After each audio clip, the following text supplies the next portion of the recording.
ஹாரிஸ் ஜெயராஜ் தெரியும், உங்களுக்கு ஹாரிஸ் துரைராஜ். என்னை அப்ரோச் பண்ண விதமே வேற. இப்போ கூட ரீசெண்டாக எவனோ ஒருத்தன் ப்ளக்கை பிடிங்கினே இருந்தான்னு பாருங்க, அதுவும் இதுவும் கனெக்ட் ஆகுது, எலக்ட்ரிசிட்டி. என்னடா போன வாரம் தான் இவன் எடுத்தான் நம்மளை வச்சு, இப்போ பார்த்தா ஒருத்தன் குடிப்பானா, நேராக போவான் ப்ளக்கை பிடிப்பான். அது இவ்வளோ பெருசு, பார்த்தா 5 அடியில் தான் இருக்கிறாரு. இவ்வளோ பயங்கரமான ஆளாக இருக்கிறாரு. கேட்டு அட்வான்ஸும் தூக்கிட்டோமா வச்சுனா டேபிளில் கிடுகிடுன்னு ஆயிடுச்சு. எடுக்கலாமா வேணாமா, சரி எடுத்துட்டு, ஏன்னா பெரிய அட்வான்ஸாக கொடுத்தான், அதனால் லாபக்குன்னு எடுத்துட்டு. என்ன ப்ரெஸ்ஸு தலையே காணும், கம்மியாக இருக்கு. தாடி நியூஆர் தேர், ஃபுல் ப்ரெஸ் வந்த மாதிரி. Good evening every one. இந்த கான் சிட்டி எனக்கு இந்த மாதிரி படங்கள் நான் பண்ணதே இல்லை. ஏன்னா அவ்வளோ அருமையான அந்த துரைராஜ், ஹாரிஸ் ஜெயராஜ் தெரியும், இவங்களுக்கு ஹாரிஸ் துரைராஜ். என்னை அப்ரோச் பண்ண விதமே வேறு. சும்மா நான் எப்பவுமே இந்த புதுசாக வர்றவங்களுக்கு ப்ரையாரிட்டி தரும், புது டைரக்டர். ஏன்னா அவங்க வந்தால் தான் இண்டஸ்ட்ரி நல்லா இருக்கும் அப்படின்ட்டு. இவர் வந்தார், இந்த அப்ரோச் பண்ண விதம் வேறு. இதுங்க அவங்க கேரக்டர். அப்புறம் யாரெல்லாம் இருக்காங்க, ஏன்னா முதல்ல நான் கேட்குறது ப்ரொடியூசர் யார். ஏன்னா இன்றைக்கெலாம் படம் யார் வேணால் ஸ்டார்ட் பண்ணிடலாம், ஆனால் அதை கொண்டு வந்து தேட்டர் வரைக்கும் சேர்க்கறதுக்கு தம் இருக்கணும். அது இருக்குதா, யார் பார்ப்பது? அதுவும் நானேன்னாரு.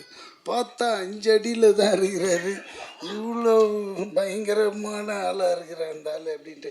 சரி ஆர்டிஸ்ட் லிஸ்ட் சொல்லுன்னா பாபு எல்லாரையும் யோகி பாபுலாம் இருக்கும்போது அப்புறம் எதுக்கா நான் இவ்வளோ இது எடுப்பியா நீ அப்படின்னா. ஏன்னா அதில் டெய்லியில் 100லேருந்து 150 பேர் என்னோட ஒரு சீன், எனக்கும் அந்த அர்ஜுன் தாஸ்க்கும் இருக்கிற காம்பினேஷனே, அப்புறம் இந்த அருள் தாஸ், இந்த 3 பேருக்கு 150 பேர் வேணும். இது ஜூனியர் ஆர்டிஸ்ட். இதெல்லாம் பண்ணுவானா இந்த ஆள்? கேட்ட சம்பளத்துக்கும் ஓகேன்ற, கேட்ட அட்வான்ஸும் தூக்கிட்டோமா வச்சுனா டேபிளில் கிடுகிடுன்னு ஆயிடுச்சு. எடுக்கலாமா வேணாமா, சரி எடுத்துட்டு, ஏன்னா பெரிய அட்வான்ஸாக கொடுத்தான், அதனால் லாபக்குன்னு எடுத்துட்டு நேராக பண்ணேன். ஏன்னா நம்மளை விட 4 மடங்கு கொடுப்பான், 10 மடங்கு கொடுப்பான் யோகி பாபுக்கு. அப்போ யோசிச்சு கணக்கு போட்டேன், கொஞ்சம் வெயிட் பார்ட்டி தான், அங்கே போய் பார்க்கலாம் அப்படின்னாக்க உண்மையிலேயே அந்த மாதிரி எடுக்கிறாங்க. ஐயோ ஆச்சரியம் பட்டேன். தைரியம் அதுதான், தில்லு, அந்த டைரக்ஷன்.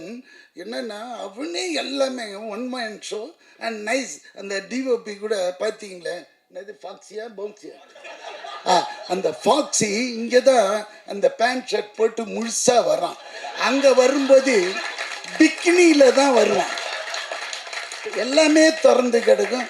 யாருமா இவன், இன்னமும் ஹாலிவுட்டு டிஓபி மாதிரி வரான். பிகாஸ் நம்மளுக்கு அந்த மாதிரி இருந்தால் ஜாலியாக இருக்கும். இதில் பேர் வருவானுங்க, புறன்னுவானுங்க, வேன்னு கத்துவானுங்க, அதெல்லாம் வேலைக்கு வந்தான். இருக்கிறதே தெரில, ஒன் ஆஃப் த பாய் மாதிரி சுற்றினே இருக்கிறான். அதுக்கேற்ற மாதிரி அவன் அசிஸ்டன்ஸுங்க டக் டக் டக்குன்னு செட் பண்ணிடுறானுங்க. இந்த துரைராஜ்கிட்ட இன்னொரு ஸ்பெஷாலிட்டி என்னன்னா, என்ன எடுக்கணுமோ அதை மட்டும் எடுத்து அழகாக அனுப்பிச்சி விட்டுடுவான். சார் நீ கிளம்பிடலாம், என்னை ஒரு நாள் முன்னாடியே பேக்கப் பண்ணி அனுப்பிச்சிட்டான். தம்பி நல்லா யோசிச்சுக்கோ, வேறு எதுனா இருக்க, எதுவுமே கிடையாது. இல்லைப்பா எனக்கு ஒரு ஃபேமிலி பேக் ட்ராப், ஐயா இந்த படம் கிடையாது, திஸ் இஸ் கான் சிட்டின்னா.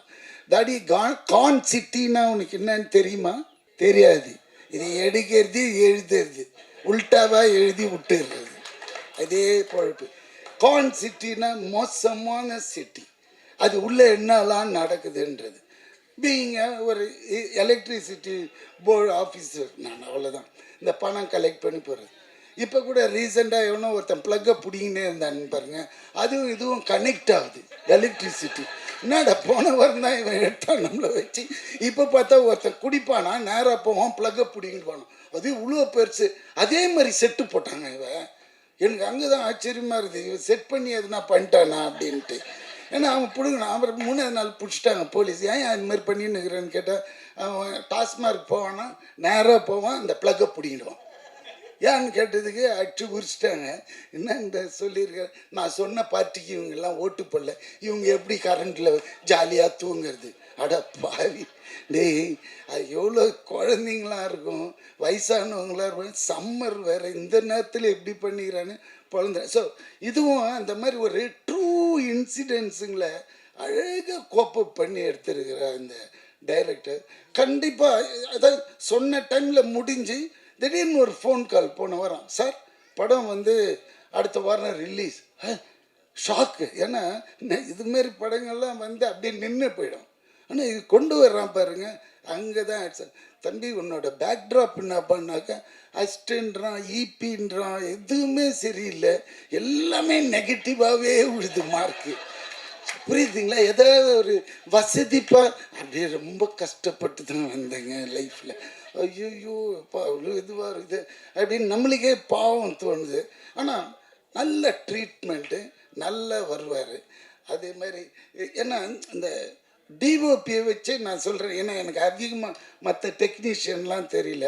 அதே மாதிரி இந்த நேரத்தில் டிஓபி நம்போது எனக்கு இன்னொரு ஞாபகம், நான் இன்ட்ரடியூஸ் பண்ணி என்னோடய படம் விண்ணை தாண்டி வருவாயில் மனோஜ் பரமஹம்சா, அவர் வந்து இன்னைக்கு தமிழ்நாடு அரசாங்கம் தொலைக்காட்சி நிறுவனத்தோட தலைவராக போட்டதுக்கு நான் சிஎம்க்கு ரொம்ப ஹாப்பியாக ஃபீல் பண்ணுறேன். அவருக்கு ரொம்ப இது, ஏன்னா இந்த மாதிரி கேரக்டரை கண்டுபிடிச்சா அந்த போஸ்டிங் போடுறாரு பாருங்க, அதுதான்.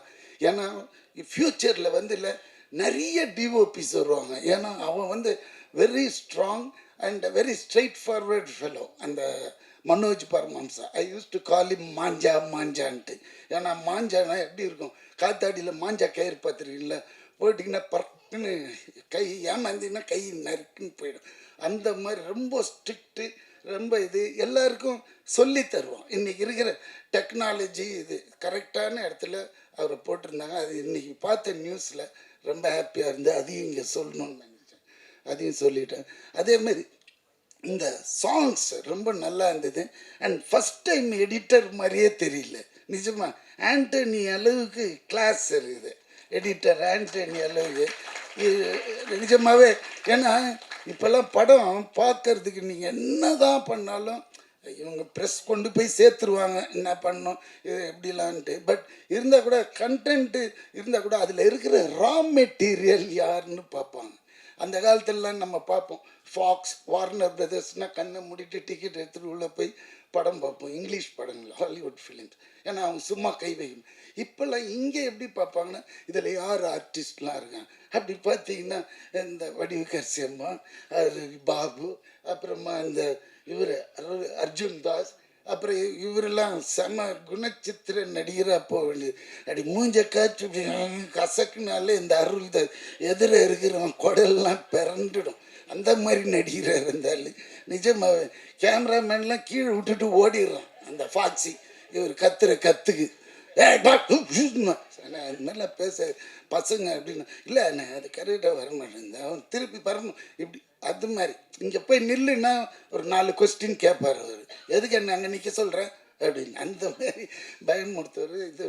அந்த மாதிரி ஐயோ அண்ணாச்சி என் கூட காம்பினேஷன் இல்லை இதில் பண்ணியிருக்கீங்களே, வெரி குட். அண்ணாச்சி கலக்கு வேறு, நிஜமாக அவர் கூட வேறு ஒரு படம் பண்ணியிருக்கேன், இன்னும் அது வரல, இல்லை வராது.